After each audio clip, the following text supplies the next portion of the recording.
ദൈവ തിരുനാമത്തിന് മഹത്വം ഉണ്ടായിരിക്കട്ടെ. കർത്താവിനാൽ അനുഗ്രഹിക്കപ്പെട്ടവരെ, പെന്തക്കോസ്തി പെരുന്നാളിൻ്റെ ഏവൻഗേലിയൻ ചിന്തകളിലേക്ക് നമുക്ക് കടന്നു വരാം. ആദിമ നൂറ്റാണ്ടിൽ മർക്കോസിന്റെ മാളികയിൽ അഭിഷിക്തന്മാർ ഒരുമിച്ച് കൂടിയപ്പോൾ അവരുടെ മേൽ ആവസിച്ച പരിശുദ്ധാത്മാവ് നമ്മളുടെ മേലും ആവസിക്കുവെന്നകൊണ്ടും ദൈവസന്നിധിയിൽ പ്രാർത്ഥനയോടുകൂടി നമുക്ക് ആയിരിക്കാം. ഒന്നാമത്തെ ചിന്ത, പുറപ്പാടും പ്രത്യാശയും.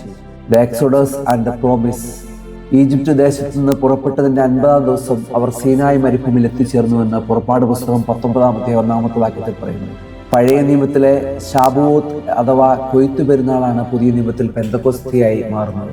ഗ്രീക്ക് പുതിയ നിയമത്തിൽ ഇതിനെ പെന്തക്കോസ്തെ എന്ന് വിളിക്കുന്നു. ഇതിൻ്റെ അർത്ഥം 50-ാം ദിവസം എന്നാണ്. സീനായി മലയിൽ ദൈവജനത്തിൽ ന്യായപ്രമാണം ലഭിച്ച അതേ 50-ാം ദിവസത്തിൻ്റെ പൂർത്തീകരണമാണ് സിഹിയോൻ മാളിയിൽ പരിശുദ്ധാത്മാവ് ഇറങ്ങി വന്നവരോട് സംഭവിക്കുന്നത്. അക്ഷരങ്ങളാൽ എഴുതപ്പെട്ട ന്യായപ്രമാണത്തിന് പകരം ഹൃദയങ്ങളിൽ എഴുതപ്പെടുന്ന ജീവന്റെ ആത്മാവിനാണ് ഈ ദിവസം നമുക്ക് സമ്മാനിക്കുന്നത്. അതുകൊണ്ടാണ് വിശുദ്ധനായ അപ്രയം പറയുന്നത്, സീനായി മലയിൽ ദൈവം അഗ്നിയിലും പുകയിലും ഇറങ്ങിവന്ന് ന്യായപ്രമാണം നൽകിയതുപോലെ സിഹിയോൻ മാളികയിൽ അവിടുന്ന് അഗ്നിനാവുകളിൽ ഇറങ്ങിവന്ന് കൃപയുടെ പുതിയ നിയമം മനുഷ്യവംശത്തിന് നൽകി. സ്വർണ്ണനാവുകാരൻ യുവാനിയോസ് പറയുകയാണ്, പഴയ പെരുന്നാൾ കൊയ്ത്തിന്റെ തുടക്കമായിരുന്നെങ്കിൽ പുതിയ പെരുന്നാൾ ആത്മാക്കളുടെ വലിയ കൊയ്ത്താണ്. ഇത് പഴയ നിഴലും പുതിയ നിയമ യാഥാർത്ഥ്യം തമ്മിലുള്ള അഭേദ്യമായ ബന്ധത്തെ കാണിക്കുന്നു. നാൻസിയാൻസിലെ ഗ്രിഗോറിയോസ് പറയുകയാണ്, ആത്മാവ് സീനായിൽ അക്ഷരമായിരുന്നു, എന്നാൽ ഇവിടെ ആത്മാവ് ജീവൻ നൽകുന്ന ദാനമായി മാറുന്നു. ന്യായപ്രമാണത്തിൽ നിന്ന് കൃപയിലേക്കുള്ള ആത്മീയ പരിവർത്തനത്തെ ഈ ചിന്ത വരയിടുന്നു. കൈസരിയയിലെ ബസേലിയോസ് പറയുന്നത് എങ്ങനെയാണ്, അന്ന് ഇസ്രായേൽ ഒത്തുകൂടിയതുപോലെ ഇന്ന് സഭ ഒരേ ആത്മാവ് ഒത്തുചേർന്നു. സഭയുടെ ജനനവും പഴയ നിയമ കൂട്ടായ്മയും തമ്മിലുള്ള സാദൃശ്യം ഇത് വ്യക്തമാകുന്നു. പ്രിയമുള്ളവരെ, ദൈവജനത്തിന്റെ ചരിത്രത്തിൽ 50 എന്ന സംഖ്യ വിടുതലിന്റെയും സ്വാതന്ത്ര്യത്തിന്റെയും പ്രഖ്യാപനമാണ്. ഈജിപ്തിലെ അടിമത്തത്തിൽ നിന്നും മോചിതരായ ജനതയ്ക്ക് സീനായി മലയിൽ വെച്ച് ദൈവം സ്വന്തം പ്രമാണം നൽകി. അത് അവരെ ഒരു ജനതയാക്കി മാറ്റി. അതേ ക്രമത്തിലാണ് പുതിയ നിയമത്തിൽ പാപത്തിന്റെ അടിമത്തത്തിൽ കിടന്ന മനുഷ്യവർഗത്തിന് പരിശുദ്ധാത്മാവിന്റെ വരവോടെ യഥാർത്ഥ സ്വാതന്ത്ര്യം ലഭിക്കുന്നു. ഇത് കേവലം ഒരു ചരിത്ര സംഭവമല്ല, മറിച്ച് ഓരോ വിശ്വാസിയുടെയും ആത്മാവിൽ ദിനവും നടക്കേണ്ട പരിവർത്തനമാണ്. പെന്തക്കോസ്തി പെരുന്നാൾ എന്നത് പെട്ടെന്നൊരു ദിവസം സംഭവിച്ചതല്ല, മറിച്ച് ദൈവത്തിന്റെ നിത്യമായ പദ്ധതിയുടെ ഭാഗമായിരുന്നു. പഴയ നിയമത്തിലെ പെരുന്നാളുകൾ പുതിയ നിയമ യാഥാർത്ഥ്യങ്ങളിലേക്ക് വിരൽ ചൂണ്ടുന്ന അടയാളങ്ങളായിരുന്നു. അതിനാൽ പെന്തക്കോസ്തെ കേവലം ഒരു ആഘോഷമായി കാണാതെ ദൈവത്തിന്റെ നിത്യമായ ഉടമ്പടിയുടെ പൂർത്തീകരണമായി നാം ഏറ്റെടുക്കണം. രണ്ടാമത്തെ ചിന്ത, dry bones and breath of life. വരണ്ടാസ്ഥികളും ജീവന്റെ ശ്വാസവും. യെഹെസ്കേൽ പ്രവാചകന്റെ പുസ്തകം 37-ാം അധ്യായം അതിന്റെ 10-ാമത്തെ വാക്യം പരിശോധിക്കുമ്പോൾ നമുക്ക് കാണാൻ സാധിക്കും, യെഹെസ്കേൽ പ്രവാചകൻ കണ്ട വരണ്ട അസ്ഥികളുടെ ദർശനം പെന്തക്കോസ്തിയുടെ ഏറ്റവും വലിയ പ്രവചന നിഴലാണ്.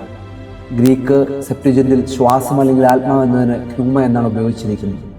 പെന്തക്കോസ്തി നാളിൽ സംഭവിച്ചതും ഇതേ ആത്മീയ പുനർജീവനമാണ്.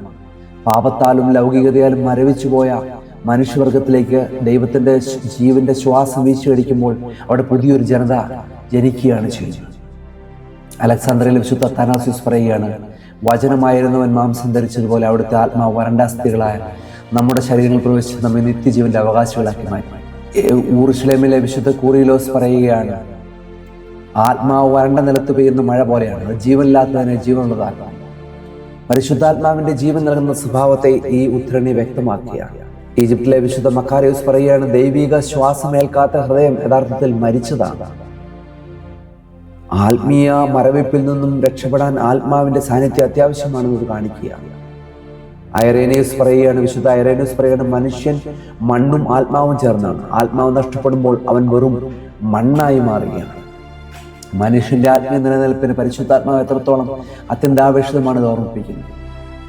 പ്രിയമുള്ളവരെ, യെഹെസ്കേലിന്റെ ദർശനത്തിൽ കണ്ട അസ്ഥികൾ പ്രത്യാശ നഷ്ടപ്പെട്ട ഇസ്രായേൽ ജനത്തിന്റെ പ്രതീകങ്ങളായിരുന്നു. എന്നാൽ ദൈവത്തിന്റെ ആത്മാവ് അവരിലേക്ക് വീശിയടിച്ചപ്പോൾ അവർ ഒരു വലിയ സൈന്യമായി എഴുതി. ഇതേ അത്ഭുതമാണ് പെന്തക്കോസ്ത് നാളിൽ ഭയന്ന് വിറച്ചിരുന്ന ശിഷ്യന്മാരുടെ ജീവിതത്തിൽ സംഭവിച്ചത്.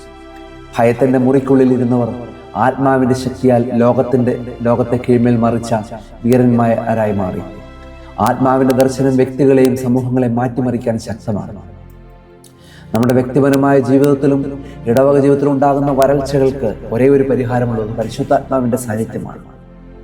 ജീവനറ്റ ആചാരങ്ങളിൽ നിന്നും ചടങ്ങുകളിൽ നിന്നും സഭയെ ജീവസുരക്ഷിതമാക്കി മാറ്റുന്ന ദൈവിക ശ്വാസമാണ്. തകർച്ചയുടെയും നിരാശയുടെയും മധ്യ നിൽക്കുമ്പോൾ ദൈവത്തിന്റെ ആത്മാവിനായി നാം ദാഹിക്കണം. അതിനാൽ നമ്മുടെ വരണ്ട ആത്മീയ മേഖലകളിലേക്ക് ദൈവത്തിൻ്റെ പരിശുദ്ധാത്മാവ് വീശിയടിക്കാൻ നമുക്ക് പ്രാർത്ഥിക്കാം. മൂന്നാമത്തെ ചിന്ത, ജീവജലത്തിൻ്റെ ഉറവുകൾ, റിവേഴ്സ് ഓഫ് ലിവിംഗ് വാട്ടർ. വിശുദ്ധ യോഹന്നാന്റെ സുവിശേഷം 7:38-39 വാക്യത്തിൽ പറയുകയാണ്, എന്നിൽ വിശ്വസിക്കുന്ന ഉള്ളിൽ നിന്ന് തിരുവെഴുത്ത് പോലെ ജീവജലത്തിന്റെ നദി ഒഴുകും. കൂടാരപ്പെരുന്നാളിന്റെ അന്ത്യദിനത്തിൽ യേശുക്രിസ്തു നടത്തിയ ഈ പ്രഖ്യാപനം പെന്തക്കോസ്തിൽ നൽകാനിരിക്കുന്ന പരിശുദ്ധാത്മാവിനെ കുറിച്ച് ഗ്രീക്ക് മൂലഭാഷയിൽ ഉള്ളിൽ നിന്ന് കൊയിലിയാസ് എന്നാണ് ഉപയോഗിച്ചത്. ഇതിന്റെ അർത്ഥം ഹൃദയത്തിന്റെ ഏറ്റവും ആഴമേറിയ തലം എന്നാണ്. ആത്മാവ് ലഭിച്ച ഒരു വിശ്വാസി വെറുമൊരു പാത്രമല്ല, മറിച്ച് മറ്റുള്ളവരേക്ക് ജീവൻ നൽകുന്ന ഒരു നീരുറവയായി മാറുന്നു എന്നാണ് ക്രിസ്തു പഠിപ്പിക്കുന്നത്. മിലാനിലെ വിശുദ്ധ അംബ്രോസ് പറയുകയാണ്, ക്രിസ്തുവാണ് ജീവജലത്തിന്റെ ഉറവ. ആ ഉറവയിൽ നിന്ന് കുടിക്കുന്നവരുടെ ഹൃദയങ്ങളിൽ നിന്ന് പരിശുദ്ധാത്മാവ് നദികളായി ഒഴുകാൻ തുടങ്ങും. ആത്മാവ് നമ്മളുടെ ഉള്ളിൽ പ്രവേശിക്കുമ്പോൾ അത് വറ്റാത്ത ഉറവയായി മാറും. പരിശുദ്ധാത്മാവിന് നിത്യവും സുസ്ഥിരവുമായ സാന്നിധ്യത്തെ ഇത് വ്യക്തമാക്കുകയാണ്. വിശുദ്ധനായ അപ്രയം പറയുകയാണ്, ദാഹിച്ച സഭയിലേക്ക് ക്രിസ്തു തന്റെ ആത്മാവാകുന്ന പെരുമഴ പെയ്യിച്ചു. പരിശുദ്ധാത്മാവിന്റെ സാന്നിധ്യം ഒരു വിശ്വാസിയെ സ്വയം പര്യാപ്തനാക്കുക മാത്രമല്ല, മറ്റുള്ളവരിലേക്ക് അനുഗ്രഹമായി മാറ്റുകയും ചെയ്യുന്നു. യോഹന്നാന്റെ സുവിശേഷത്തിൽ പറയുന്ന ജീവജലത്തിന്റെ നദികൾ പെന്തക്കോസ്തിയുടെ പെയ്ത്താണ്. ഈ ആത്മീയ നദിയിൽ നാം ദിനവും പാനം ചെയ്യുമ്പോൾ നമ്മുടെ പാപക്കറകൾ കഴുകപ്പെടുകയും നാം വിശുദ്ധീകരിക്കപ്പെടുകയും ചെയ്യും. ലോകത്തിന്റെ മരുഭൂമിയിൽ ഉണങ്ങിപ്പോകാതിരിക്കാൻ ഈ ജീവന്റെ ഉറവ് നമുക്ക് ആവശ്യമാണ്. പെന്തക്കോസ്തിയുടെ ആത്മീയ അനുഭവം നമ്മെ എപ്പോഴും ജീവസുറ്റ ഉറവകളാക്കി മാറ്റട്ടെ എന്ന് നമുക്ക് പ്രാർത്ഥിക്കാം. നാലാമത്തെ ചിന്ത പറയുകയാണ്, ഭാഷകളുടെ വിഭജനവും ആത്മാവിന്റെ ഐക്യവും, the division of tongues and the unity of the spirit. ഉൽപ്പത്തി പുസ്തകം 11:1-9 വാക്യങ്ങൾ പരിശോധിക്കുമ്പോൾ ഒരേ ഭൂമി എങ്ങും ഒരേ ഭാഷ ഒരു വാക്കുമായിരുന്നു. എന്നാൽ കർത്താവ് ഭൂമിയിലുള്ള ഭാഷകളൊക്കെ കലക്കിക്കളഞ്ഞതായിട്ട് അവിടെ കാണുവാൻ സാധിക്കും. ബാബേൽ ഗോപുര നിർമ്മാണ വേളയിൽ മനുഷ്യന്റെ അഹങ്കാര നിമിത്തം ഉണ്ടായ ഭാഷകളുടെ വിഭജനത്തിന് നേർ വിപരീത പൂർത്തീകരണമാണ് പെന്തക്കോസ്തി പെരുന്നാളിൽ സംഭവിക്കുന്നത്. ഊർശ്ലേമിലെ വിശുദ്ധ കൂറിലോസ് പറയുകയാണ്, ബാബേലിലെ ഭാഷകളുടെ വിഭജനം ലോകത്തെ ഭിന്നിപ്പിച്ചുവെങ്കിൽ സിഹിയോൻ മാളികൾ ഭാഷകളുടെ വരവ് ലോകത്തെ ദൈവത്തിൻ്റെലേക്ക് ഒന്നിപ്പിച്ചു. അഹങ്കാരം കൊണ്ട് നഷ്ടപ്പെട്ടത് വിനയത്തോടെയുള്ള ആത്മാവിന്റെ വരവിനാൽ വീണ്ടെടുക്കപ്പെട്ടു. ബാബേലിൽ ദൈവം മനുഷ്യരുടെ ഭാഷകളെ ഭിന്നിപ്പിച്ച് അവരുടെ അഹങ്കാരം തകർക്കാനാണ്. എന്നാൽ പെന്തക്കോസ്തിയിൽ വ്യത്യസ്ത ഭാഷകൾ സംസാരിക്കാൻ ആത്മാവ് കൃപ നൽകിയത് സ്നേഹത്തിന്റെ ഐക്യം സ്ഥാപിക്കാനാണ്. അത് മനുഷ്യന്റെ പാപവും ദൈവത്തിന്റെ കൃപയും തമ്മിലുള്ള വിശ്വാസത്തെ വ്യക്തമാക്കുകയാണ്. വിശുദ്ധനായ അപ്രയം പറയുകയാണ്, അഗ്നിനാവുകൾ വിഭജിക്കപ്പെട്ടവയോ ഒന്നിപ്പിച്ചു, കാരണം അവ ഒരേ ദൈവത്തിന്റെ സ്നേഹത്തെയാണ് പ്രഘോഷിച്ചത്. ബാബേലിന്റെ ശാപം പെന്തക്കോസ്തിയിലൂടെ അനുഗ്രഹമായി മാറിയെന്ന് നമുക്ക് കാണുവാൻ സാധിക്കും. അന്ന് ഒരു ഗോപുരം പണിയാൻ നോക്കിയവർ ചിതറിപ്പോയി എന്ന് ഇന്ന് ക്രിസ്തുവിന്റെ സഭയാകുന്ന ആലയം പണിയാൻ ആത്മാവ് ലോകത്തെ ഒന്നിപ്പിക്കുകയാണ്. പ്രിയമുള്ളവരെ, ബാബേലിന്റെ അഹങ്കാരത്തിന് ദൈവം നൽകിയ മറുപടിയാണ് പെന്തക്കോസ്തിയുടെ വിനയം. ലൗകിക ശക്തി കൊണ്ട് ദൈവത്തെ വെല്ലുവിളിക്കാൻ നോക്കിയവർ ചിതറിയപ്പോൾ പ്രാർത്ഥനയോടെ കാത്തിരുന്ന വിനീത ഹൃദയങ്ങളിലേക്ക് ദൈവം തന്റെ ആത്മാവിനെ പകർന്നു നൽകി. വ്യത്യസ്ത ഭാഷകളും സംസ്കാരങ്ങളും ഉള്ളവയെ വരെ സഭ എന്ന ഒറ്റ കൂട്ടായ്മയിൽ കോർത്തിണക്കാൻ പരിശുദ്ധാത്മാവിന് സാധിച്ചു. ഇന്ന് സഭയിൽ നാം അനുഭവിക്കുന്ന ഐക്യം പെന്തക്കോസ്തിയുടെ തുടർച്ചയാണ്. അതിനാൽ ഭിന്നതകൾ മറന്ന് ഒരേ ആത്മാവിനാൽ സ്നേഹത്തോടെ ജീവിക്കുവാൻ ഈ ചിന്ത നമ്മൾ ശക്തമായി പ്രേരിപ്പിക്കുകയാണ്. അഞ്ചാമത്തെ ചിന്ത, വാഗ്ദത്തത്തിന്റെ കാത്തിരിപ്പും ആത്മീയവും, the waiting for the promise and spiritual preparation. അവൻ അവരോട് യെരൂശലേമിൽ നിന്ന് വാങ്ങിപ്പോകാതെ വാഗ്ദത്തത്തിനായി കാത്തിരിക്കണമെന്ന് അപ്പോസ്തല പ്രവൃത്തികൾ 1-4 വാക്യത്തിൽ കാണുവാൻ സാധിക്കും. ഗ്രീക്ക് മൂലഗ്രന്ഥത്തിൽ കാത്തിരിക്കുക എന്നതിന് പെർമേനിയൻ എന്ന പദമാണ് ഉപയോഗിച്ചിരിക്കുന്നത്. ഇതിന്റെ അർത്ഥം സ്ഥിരതയോടെ പ്രതീക്ഷയോടെ ഉറച്ചു നിൽക്കുക എന്നാണ്. പെന്തക്കോസ്തി അനുഭവം പെട്ടെന്നുണ്ടായ സംഭവമല്ല, മറിച്ച് 10 ദിവസത്തെ തീഷ്ണമായ പ്രാർത്ഥനയുടെയും ഒരുമയുടെയും ആത്മീയ ഒരുക്കത്തിന്റെ പ്രതിഫലമായിരുന്നു. ദൈവിക ദാനങ്ങൾ സ്വീകരിക്കുന്നതിന് മുമ്പ് ഹൃദയത്തെ ഒരുക്കേണ്ടതിന് ആവശ്യകത കാണിക്കുന്നു. വിശുദ്ധനായ ഇറോനിമോസ് ജെറോം പറയുകയാണ്, ശിഷ്യന്മാർ യെരൂശലേമിൽ കാത്തിരുന്നത് പോലെ നമ്മുടെ ഹൃദയങ്ങളിൽ പരിശുദ്ധാത്മാവ് വസിക്കേണ്ടതിനായി നാം ലൗകിക ചിന്തകളിൽ നിന്ന് മാറി പ്രാർത്ഥനയുടെ അന്തരീക്ഷത്തിൽ കാത്തിരിക്കണം. ഒരുക്കമില്ലാത്ത ഹൃദയത്തിൽ ആത്മാവിന്റെ അഗ്നി കത്തുകയില്ല.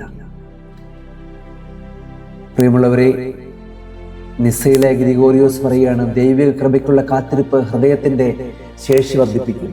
അത് അങ്ങനെ കൂടുതൽ ആത്മാവിനെ ഉൾക്കൊള്ളാൻ പ്രാപ്തമാകും. ഈജിപ്തിൽ മക്കാരിയോസ് പറയുകയാണ്, ആത്മാവിനായി ദാഹിക്കുന്നവൻ തനിക്ക് ലഭിക്കുന്നതുവരെ കാത്തിരിക്കണം. ആ ക്ഷമയാണ് വിശ്വാസത്തിന്റെ അടയാളം.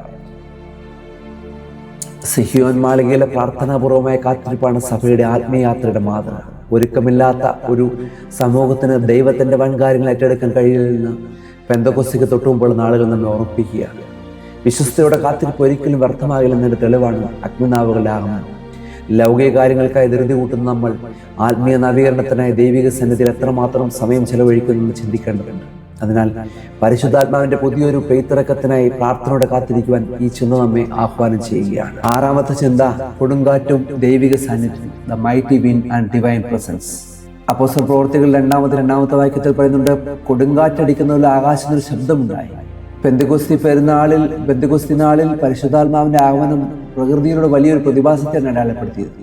ഗ്രീക്ക് ഭാഷയിൽ ഇതിന് കൊടുങ്കാറ്റ് അടിക്കുന്നത് പോലെ എന്നതിന് ഉപയോഗിച്ചിരിക്കുന്ന ഗ്രീക്ക് പദം ശക്തമായി തള്ളിവരുന്ന തടസ്സങ്ങളെ ഭേദിക്കുന്ന ശ്വാസം എന്ന അർത്ഥത്തിലാണ്. ദൈവത്തിന്റെ ആത്മാവ് നിശ്ചലമായ ഒന്നല്ല, അത് പ്രപഞ്ചത്തെയും മനുഷ്യ ഹൃദയത്തെയും ചലിപ്പിക്കും. കൈസരിയയിലെ വിശുദ്ധ ബസേലിയോസ് പറയുകയാണ്, കാറ്റ് എങ്ങോട്ട് വേണമെങ്കിലും അടിക്കുന്നു. ആത്മാവിന്റെ ശക്തിയെ തടയാൻ ഒരു ലൗകിക ഭരണാധികാരിക്കും സാധ്യമല്ല. സ്വർണ്ണനാവുകാരൻ ഇവാനിയോസ് പറയുകയാണ്, ആത്മാവ് കൊടുങ്കാറ്റിന്റെ രൂപത്തിൽ വന്നത് ശിഷ്യന്മാരെ ഭയപ്പെടുത്താനല്ല, മറിച്ച് ലൗകികമായ ഭയങ്ങളെ മുഴുവൻ അവരുടെ ഹൃദയങ്ങളിൽ നിന്ന് ചകറ്റാനാണ്. അത് അവരിലെ പഴയ മനുഷ്യനെ തകടം മറിക്കുകയും പുതിയൊരു സഭയെ കെട്ടിയുയർത്തുകയും ചെയ്യും. പ്രിയമുള്ളവരെ, സിഹിയോൻ മാളികയിൽ ആഞ്ഞു വീശിയ ആ കാറ്റ് ശിഷ്യന്മാരുടെ ഉള്ളിലെ സകല അവിശ്വാസത്തെയും ഭയത്തെയും തൂത്തെറിഞ്ഞു. സാധാരണക്കാരായ ആ മനുഷ്യർ അതുവരെ ലോകത്തോടുള്ള പേടി കാരണം വാതിലുകൾ അടച്ചിരിക്കുകയായിരുന്നു. എന്നാൽ കൊടുങ്കാറ്റിന്റെ ശബ്ദം കേട്ടതോടെ അവർക്ക് പുതിയൊരു ധീരത കൈവരി. ദൈവത്തിന്റെ ശക്തി വരുമ്പോൾ മനുഷ്യണ്ടാക്കി വെച്ചിരിക്കുന്ന സുരക്ഷിതത്തിന്റെ മതിലുകൾ തകരുമെന്നും അവൻ ലോകത്തിലേക്ക് ഇറങ്ങി പുറപ്പെടുമെന്നും ഈ സംഭവം നമ്മെ ബോധ്യപ്പെടുത്തുന്നു. ആത്മീയ ജീവിതം എന്നത് ഒരു നിശ്ചലാവസ്ഥയല്ല, മറിച്ച് നിരന്തരമായ മുന്നേറ്റമാണ്. കൊടുങ്കാറ്റിന്റെ അകമ്പടിയോടെയുള്ള പരിശുദ്ധാത്മാവിന്റെ വരവ് സഭയുടെ ചരിത്രത്തിലെ പുതിയൊരു യുഗത്തിന് തുടക്കമായി. അത് പഴയ യഹൂദാചാരങ്ങളുടെയും ഭയത്തിന്റെയും ചട്ടക്കൂടുകളെ തച്ചുടച്ചുകൊണ്ട് സുവിശേഷത്തിന്റെ ജൈത്രയാത്രയ്ക്ക് വഴി തുറന്നു. ഇന്നും സഭയെയും വിശ്വാസികളെയും ജീർണതയിൽ നിന്ന് ഉണർത്താൻ ഈ ആത്മീയ കൊടുങ്കാറ്റിന് സാധിക്കും. നമ്മുടെ പ്രാർത്ഥനകൾ കേവലം ചുണ്ടുകളുടെ ചലനമല്ല, മറിച്ച് ആത്മാവിന്റെ കൊടുങ്കാറ്റായി മാറും. പെന്തക്കോസ്തിയുടെ ഈ വലിയ ശബ്ദം നമ്മുടെ ഹൃദയങ്ങളിൽ പ്രതിധ്വനിച്ചുകൊണ്ട് നമ്മെ ആത്മീയ ഉണർവിലേക്ക് നയിക്കുവാൻ സാധിക്കണം. ഏഴാമത്തെ ചിന്ത, അഗ്നിനാവുകളും ആത്മീയ ശുദ്ധീകരണവും, the tongues of fire and spiritual purification. അഗ്നി പോലെയുള്ള നാവുകൾ പിളർന്നിരിക്കുന്നവർക്ക് ദൃശ്യമായി അവരിലേക്ക് ഓരോരുത്തരുടെ മേൽ അത് വന്ന് പതിഞ്ഞു എന്നാണ് 2-ാം അധ്യായം 3-ാമത്തെ വാക്യത്തിൽ അപ്പോസ്തല പ്രവൃത്തികൾ കാണുവാൻ സാധിക്കുന്നത്. ഗ്രീക്ക് മൂലഭാഗത്തിൽ പിളർന്നിരിക്കുന്ന നാവുകൾ ഉപയോഗിച്ചിരിക്കുന്ന അർത്ഥം എന്ന് പറയുന്നത് ഒരേ ഉറവിടത്തിൽ നിന്ന് പുറപ്പെട്ട് പലർക്കായി വിഭജിക്കപ്പെട്ട ജ്വാലയെ സൂചിപ്പിക്കുകയാണ്. യെരൂശലേമിലെ വിശുദ്ധ കൂറിലോസ് പറയുകയാണ്, ഈ അഗ്നി ഭയപ്പെടുന്ന ഒന്നല്ല, മറിച്ച് പ്രകാശിപ്പിക്കുന്ന ഒന്നാണ്. അത് പാപത്തിന്റെ മുള്ളുകളെ ദഹിപ്പിച്ചു കളയുകയും ആത്മാവിനെ സ്വർണത്തെ പോലെ ഒരുക്കി ശുദ്ധീകരിക്കുകയും ചെയ്യുന്നു. അത് ശിഷ്യന്മാരെ വെറുമൊരു മൺപാത്രങ്ങളിൽ നിന്ന് ദൈവത്തിന്റെ ജ്വലിക്കുന്ന ദീപസ്തംഭങ്ങളാക്കി മാറ്റി. മറിയം തന്റെ ഗർഭപാത്രത്തിൽ വഹിച്ച ആ ദിവ്യാഗ്നിയെയാണ് പെന്തക്കോസ്ത് നാളിൽ സിഹിയോൻ മാളികയിൽ അപ്പോസ്തലന്മാർ തങ്ങളുടെ തലയിൽ വഹിച്ചത്. വിശുദ്ധനായ അപ്രയം പറയുന്നത് എങ്ങനെയാണ്? വിശുദ്ധ സ്വർണ്ണനാവുകാരൻ ഇവാനിയോസ് പറയുന്ന അഗ്നി ഇരട്ട സ്വഭാവമുള്ളതാണ്. അത് പ്രകാശം നൽകുന്നു, ഒപ്പം ദഹിപ്പിക്കുകയും ചെയ്യുന്നു. ആത്മാവിന്റെ അഗ്നി അജ്ഞതയെ ദഹിപ്പിക്കുകയും വിശ്വാസത്തെ പ്രകാശിപ്പിക്കുകയും ചെയ്യുന്നു. പ്രിയമുള്ളവരെ, സിഹിയോൻ മാളിയിൽ ഇറങ്ങി വന്ന അഗ്നിനാവുകൾ സഭയുടെ ആത്മീയ പ്രകാശത്തിന്റെ ഉറവിടമാണ്. അത് ഇരുളടഞ്ഞ ലോകത്തിലേക്ക് ദൈവത്തിന്റെ വലിയ പ്രകാശത്തെ പരത്തുവാൻ ശിഷ്യന്മാരെ പ്രാപ്തരാക്കി. ഈ അഗ്നി ബാഹ്യമായ ഒരു പ്രകടനമല്ല, മറിച്ച് ഹൃദയത്തിന്റെ ആഴങ്ങളിൽ സംഭവിക്കുന്ന ആത്മീയ ശുദ്ധീകരണ പ്രക്രിയയാണ്. പെന്തക്കോസ്തിയുടെ അഗ്നി നമ്മുടെ ആരാധനകളെയും പ്രാർത്ഥനകളെയും വെറുമൊരു ചടങ്ങുകളാക്കാതെ ജീവസ്വറ്റതാക്കി മാറ്റുന്നു. അതിനാൽ നമ്മുടെ ഉള്ളിലെ തണുത്തുറഞ്ഞു പോയ ആത്മീയതയെ ചൂടുപിടിപ്പിക്കാനും പാപക്കറകളെ ദഹിപ്പിക്കാനും ഈ ദിവ്യാഗ്നിക്കായി നമുക്ക് പ്രാർത്ഥിക്കാം. എട്ടാമത്തെ ചിന്ത ദൈവത്തിൻ്റെ വലിയ പ്രവർത്തികളുടെ പ്രഘോഷണം, the proclamation of the mighty works of God. പ്രിയമുള്ളവരെ, പെന്തക്കോസ്ത് നാളിൽ അപ്പോസ്തലന്മാർ അന്യഭാഷകൾ സംസാരിച്ചപ്പോൾ കേട്ടുന്ന ജനത്തെ അത്ഭുതപ്പെടുത്തി അവർ സംസാരിച്ച വിഷയമായിരുന്നു യേശുക്രിസ്തുവിൻ്റെ രക്ഷാകരമായ ചരിത്രം, ദൈവത്തിൻ്റെ അതിശക്തവുമായ മഹിമേറിയ രക്ഷാകര ചരിത്രം.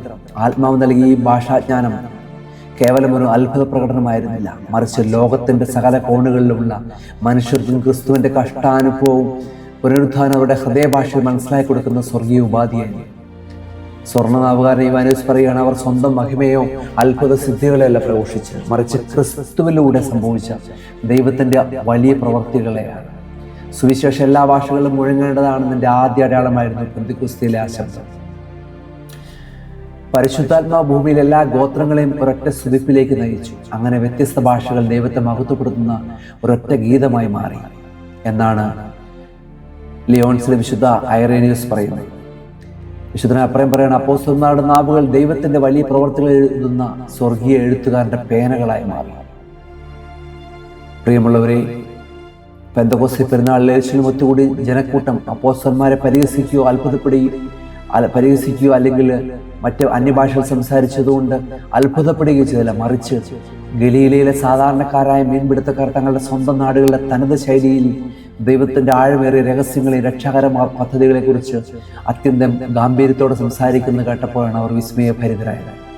സുവിശേഷ പ്രസംഗം എന്നത് കേവലം മനുഷ്യന്റെ ബുദ്ധിയിലോ പ്രസംഗജാതിയിലോ അധിഷ്ഠമല്ല, മറിച്ച് പരിശുദ്ധാത്മാവിൻ്റെ വലിയ വ്യാപാര ശക്തിയിലാണ് നിലകൊള്ളുന്നത്. ദൈവത്തിൻ്റെ വലിയ പ്രവർത്തികളുടെ പ്രഘോഷമാണ് സഭയുടെ നിലനിൽപ്പിൻ്റെ ആധാരം. പെന്തക്കോസ്തിലൂടെ ആരംഭിച്ച ഈ സുവിശേഷ വിളംബരം തലമുറകളായി കൈമാറ്റം ചെയ്യപ്പെട്ട ഒന്നും നമ്മിലേക്ക് എത്തിച്ചേരും. കേവലം വാക്കുകൾ ഒതുങ്ങുന്ന ഒന്നല്ല ഈ പ്രഘോഷം, മറിച്ച് നമ്മുടെ വിശുദ്ധമായ ജീവിത സാക്ഷ്യത്തിലൂടെ ലോകത്തിന് ദൃശ്യമാകേണ്ട ഒന്നാണ്. ദൈവത്തിൻ്റെ വിശ്വസ്തതയും കാരണത്തെയും നമുക്ക് ജീവിത സാഹചര്യങ്ങളിൽ ധീരമായി പ്രഘോഷിക്കുവാൻ ഈ ചിന്ത നമ്മളോട് ആഹ്വാനം ചെയ്യുകയാണ്. ഒമ്പതാമത്തെ ചിന്ത അപ്പോസ്തലന്മാരുടെ ധീരതയും ആത്മീയ പരിവർത്തനവും, the courage and spiritual transformation of apostles. യേശുക്രിസ്തുവിന്റെ വിചാരണയുടെയും ക്രൂശീകരണത്തിന്റെയും സമയത്ത് ഭയനിമിത്തം ഓടി ഒളിക്കുകയും വാതിലുകൾ അടച്ചുപൂട്ടുകയും ചെയ്ത അതേ അപ്പോസ്തലന്മാരുടെ ഇപ്പോൾ പരസ്യമായി യെരുശലേമിന്റെ തെരുവുകളിലേക്ക് എഴുന്നേറ്റുന്നു. പ്രിയമുള്ളവരെ, ഭീരുവായ പത്രോസിനെ ധീരനായ സിംഹമാക്കി മാറ്റിയത് വിശ്വാസയോഗ്യതകളല്ല, മറിച്ച് പെന്തക്കോസ്തിലെ ആത്മീയ പരിവർത്തനമാണ്. സ്വർണ്ണനാവുകാരൻ ഇവാനിയോസ് പറയുകയാണ്, ഒരു ചെറിയ വേലക്കാരിയുടെ ചോദ്യത്തിന് മുമ്പിൽ ക്രിസ്തുവിനെ തള്ളിപ്പറഞ്ഞ പത്രോസിനെ നോക്കുക, ഇപ്പോൾ അവൻ കൂട്ടത്തിന്റെയും ഭരണാധികാരിയുടെ മുമ്പിൽ ഭയമില്ലാതെ ജ്വലിച്ചു നിൽക്കുന്നു. ആത്മാവിന്റെ സ്പർശനം മൺപാത്രത്തെ ഇടിമിന്നലാക്കി മാറ്റുന്നതിന്റെ തെളിവാണിത്. യഹൂദന്മാരെ പേടിച്ച് മുറിക്കുള്ളിൽ അടച്ചിരുന്ന ശിഷ്യന്മാരുടെ ജീവിതത്തിൽ പെട്ടെന്നൊരു മാറ്റമാണ് സംഭവിച്ചത്. പത്രോസിന്റെ പ്രസംഗം കേവലം ഒരു വൈകാരിക പ്രകടനമായിരുന്നില്ല, മറിച്ച് വ്യക്തമായ തിരുവെഴുത്ത് തെളിവുകളോടെ യേശു തന്നെയാണ് മെസ്സിയ എന്ന് ഉറപ്പിച്ച് പറയുന്ന ജ്ഞാനത്തിന്റെ പ്രഖ്യാപനമായിരുന്നു. അപ്പോസ്തലന്മാരുടെ ധീരത സഭയുടെ ചരിത്രത്തിലെ ഏറ്റവും വലിയ അത്ഭുതങ്ങളൊന്നാണ്.